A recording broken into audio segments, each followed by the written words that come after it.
Salut mes chers élèves, toujours dans le cadre de l'étude des fonctions, c'est-à-dire généralité sur les fonctions. Dans cette section, nous allons définir et étudier les fonctions paires et impaires. Commençons d'abord par définir un ensemble centré en 0 ou bien ensemble symétrique par rapport à 0. Dire qu'un ensemble E est centré en 0 ou bien symétrique par rapport à 0 signifie que si x est un élément de E, alors son opposé moins x est aussi un élément de E.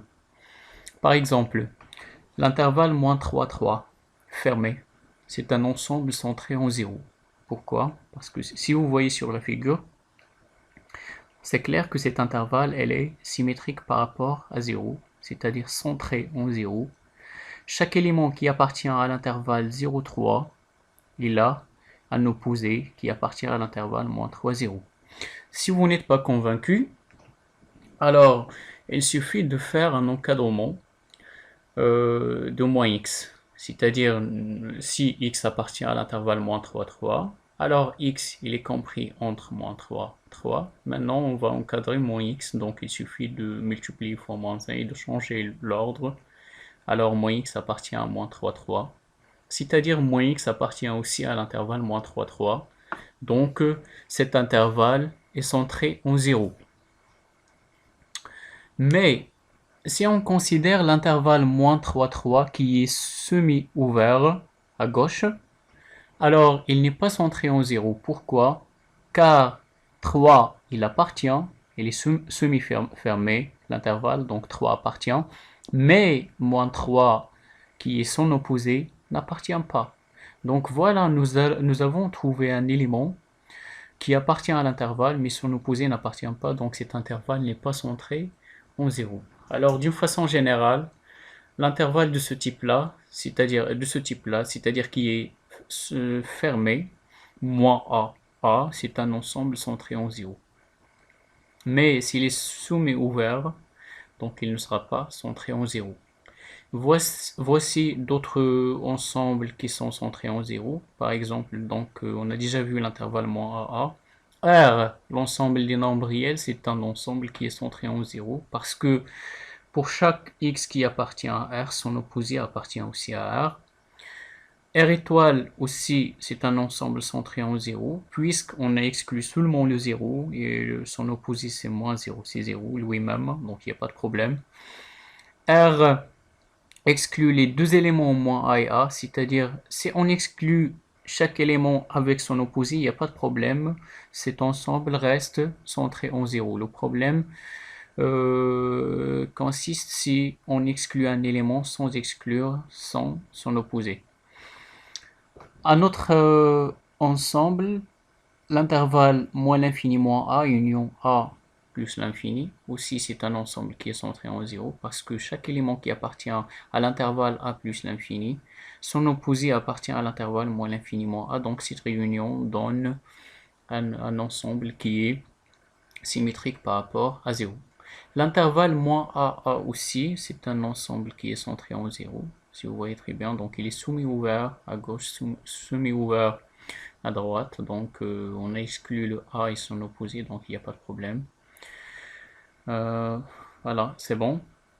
Donc maintenant on commence par la première partie, la fonction paire. Alors, une fonction f définie sur un ensemble D qui est symétrique par rapport à 0, c'est-à-dire centré en 0, elle est paire si et seulement si, pour tout x appartenant à D, f de moins x est égal à f de x. F de moins x est égal à f de x. Propriété. Donc graphiquement, ça veut dire quoi? Ça veut dire que dans un repère orthonormé, la courbe représentative d'une fonction qui est paire, elle est symétrique par rapport à l'axe désordonné. On va voir ça dans les exemples. Donc, la méthode qu'on suit pour montrer qu'une fonction est paire. Donc d'abord, on vérifie que l'ensemble de définition de la fonction est symétrique par rapport à 0, c'est-à-dire centré en 0. C'est nécessaire, c'est une condition qui est nécessaire. Parce que si l'ensemble de définition n'est pas symétrique par rapport à 0, la fonction n'est ni paire ni impaire. On va voir ça par la suite, la fonction impaire. Donc si l'ensemble de définition n'est pas symétrique par rapport à 0, la fonction n'est pas paire. Donc on n'a pas besoin de vérifier la deuxième condition. Mais si on trouve que l'ensemble de définition est symétrique par rapport à 0, on passe à la deuxième condition, c'est-à-dire de voir si f de moins x est égal à f de x pour tout x appartenant à d, c'est-à-dire d de f, s'il s'agit de la fonction f. Donc pour montrer qu'une fonction f est paire, on calcule f de moins x, en remplaçant x par moins x dans l'expression de f de x. Et puis on montre que f de moins x est égal à f de x. Commençons par un premier exemple. Soit f, la fonction définie par f de x égale x carré plus 1. Alors, cette fonction-là, f, elle est définie sur R parce que c'est une fonction polynôme. Et nous savons que R est un ensemble centré en 0. Donc, la première condition, elle est satisfaite, elle est vérifiée. Donc, maintenant, on va essayer de calculer f de moins x en remplaçant x par moins x dans l'expression de f. Donc voilà, c'est bon. Et moins x au carré, c'est x carré plus 1, donc c'est bon. Donc c'est f de x. Alors, conclusion, la fonction f est paire. On va voir le graphe de cette fonction sur GeoGebra. Donc la fonction f de x égale x carré plus 1, donc son graphe est celui-là. Donc si vous voyez très bien, alors l'ensemble de définition c'est R, tout entier.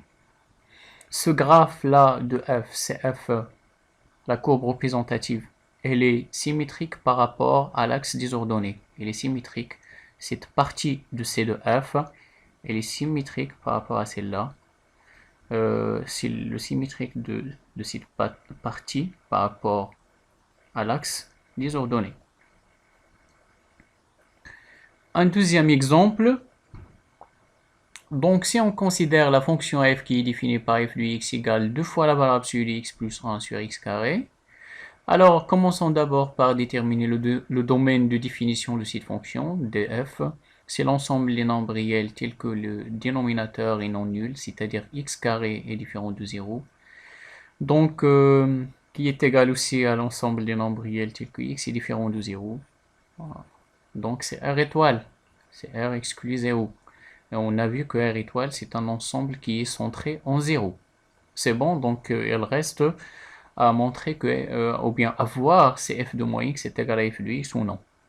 Donc on a f de moins x, on remplace x par moins x dans l'expression de f, donc on aura la valeur absolue de moins x, et là, moins x le tout au carré. La valeur absolue de moins x est toujours égale à la valeur absolue de x. Moins x au carré, c'est toujours x carré. Donc c'est bon, donc on trouve f de x. Donc conclusion, la fonction f, elle est paire.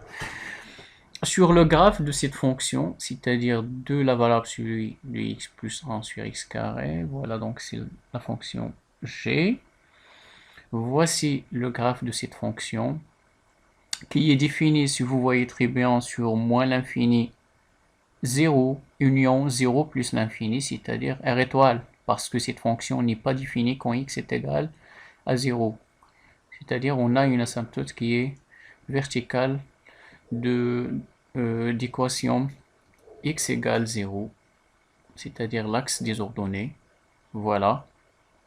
Et CG, fonction g, donc CG, elle est symétrique par rapport à l'axe des ordonnées. Elle est symétrique. Bon.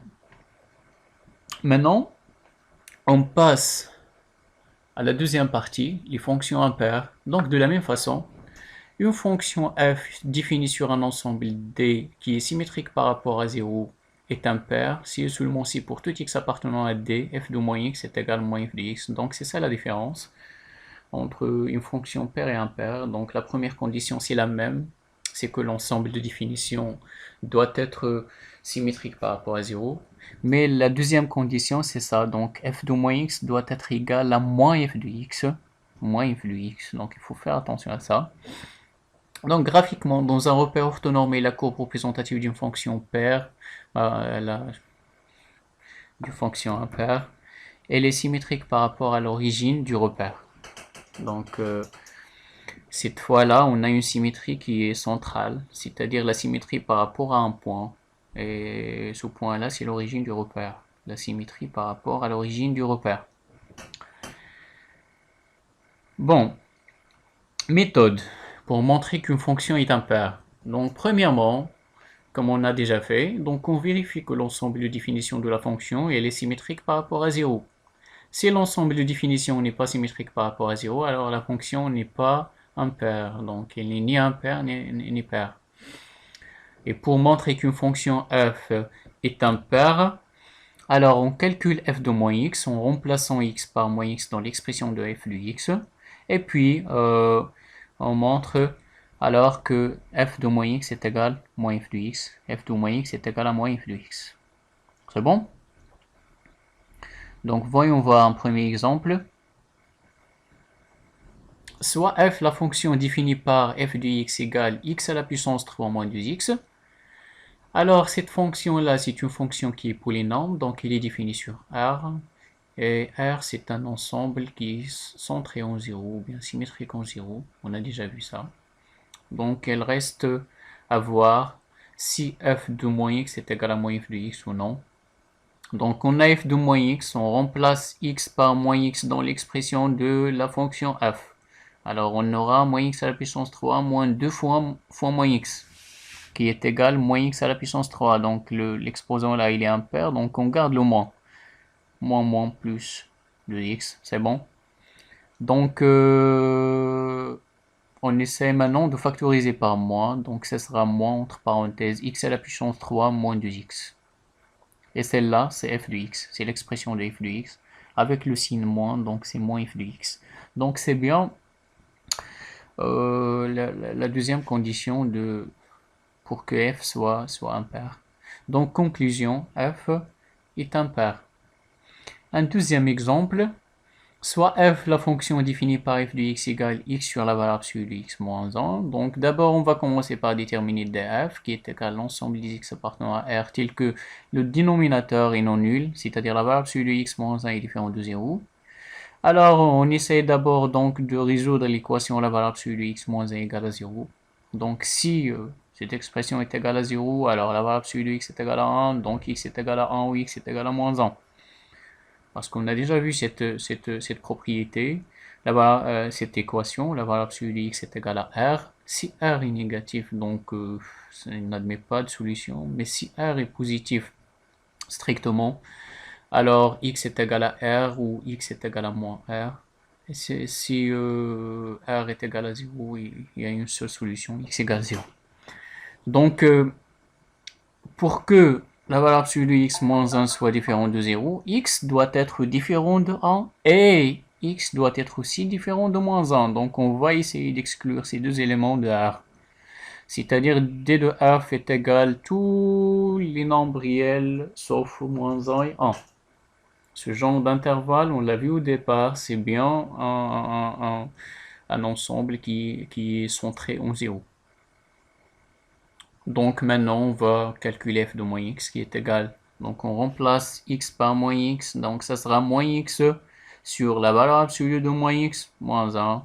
Donc c'est moins x sur la valeur absolue de x moins 1 parce que la valeur absolue de moins x c'est la valeur absolue de x. Donc qui est égal. Donc je peux donc factoriser par ce moins. Donc c'est moins cette expression qui est l'expression de f. Donc c'est moins f de x. Conclusion, la fonction f est impair. Donc le graphe de ces deux fonctions, donc c'est-à-dire la première fonction x à la puissance 3 moins 2x, voilà.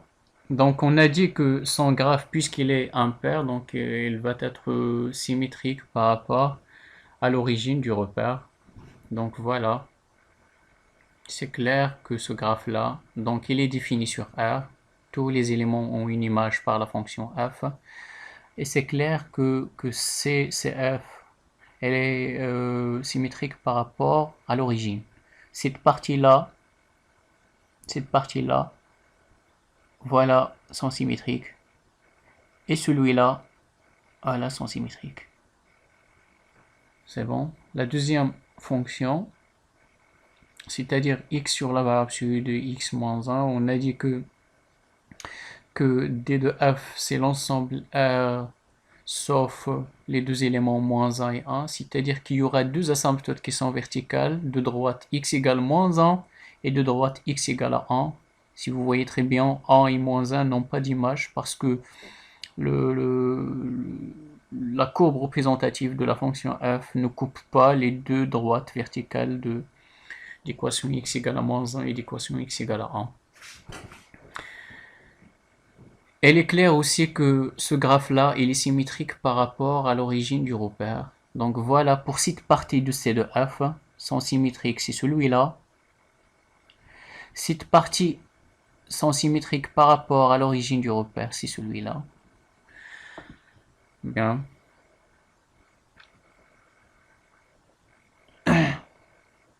Donc, remarque, pour montrer qu'une fonction, donc on a déjà dit ça, donc une fonction peut n'être ni paire ni impaire. Et si df n'est pas centré en 0, alors f n'est ni paire ni impaire, puisque c'est celle-là la condition première, donc il n'est pas vérifié, donc f n'est ni paire ni impaire. Seule la fonction nulle x, c'est-à-dire la fonction qui associe à chaque x la valeur 0, elle est à la fois paire et impaire, parce que f de moins x c'est 0 qui est égal à f de x. F de moins x c'est 0 qui est égal aussi à moins 0 qui est égal à 0. Donc c'est la seule fonction qui est à la fois paire et impaire, alors qu'il existe des fonctions qui ne sont pas ni paires ni impaires, d'autres sont paires, d'autres sont impaires. Pour montrer qu'une fonction f n'est pas paire, alors il suffit de trouver un nombre a tel que f de moins a est différent de f de a. Parce qu'on a dit que pour que f soit paire, pour tout élément x de D, f de moins a doit être égal à f de a. Donc si on arrive à trouver un nombre a qui ne vérifie pas l'égalité, c'est-à-dire il est différent, cette image est différente de l'autre, alors il n'est pas paire. La même chose pour une fonction f. Pour montrer qu'une fonction n'est pas impaire, alors il suffit aussi de trouver un élément ou bien un nombre a tel que f de moins a est différent de moins f de a. On va finir par cette question. À quoi sert tout cela? C'est-à-dire à quoi servent les fonctions paires et les fonctions impaires dans l'étude des fonctions. Lorsque vous étudiez une fonction f, vous devez l'étudier sur son domaine de définition df. Si df est égal à r, par exemple, qui est centré en 0, et que vous montrez au départ que f est paire ou impaire, alors il suffit d'étudier f sur r+. Ensuite, vous déduirez les variations de f sur r- par symétrie axiale. La symétrie axiale, c'est-à-dire la symétrie par rapport à une droite. On parle ici de la symétrie par rapport à l'axe des ordonnées si f est paire. Et par symétrie centrale, c'est-à-dire la symétrie par rapport à un point, dans ce cas-là, l'origine du repère si f est impair. Donc en bref, ça diminue le travail